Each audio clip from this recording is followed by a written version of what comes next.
नमस्कार जय जगन्नाथ मु आपण मानक स्वागत करछि मोर चैनल को।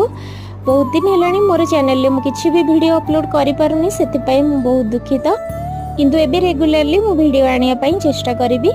जहाँ भी किछि मु वीडियो करछि ताको मु धीरे धीरे आपण मानक सहित शेयर करिया पई चेष्टा करिवि।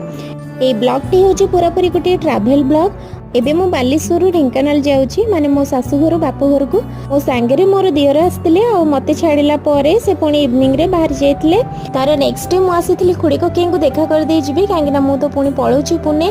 भाईना भाउज भी मते जाउचंती छाड़िबा पई छाड़ी कि से माने टिके बुला बुली करी पळे आसीबे। जेहेतु आमर राति 9:30 थिला ट्रेन एठी बौ आ भाउज मिसिकी बनै दुचंती राति रे कम से कम डिनरटा ट्रेन खाइबा न खाइबा को पड़ू सेति रुटी पूरी भजा और झील दलिया सब पैक करके आम संध्या 5टा पाखापाखि भुवनेश्वर स्टेशन पर बाहरी गलु। आमको छाड़ा स्टेशन बौ आ भाउजों मम्मी जाऊँगी। भिडियोटी आगू को देखा मो चैनल जोड़ी रुहतु।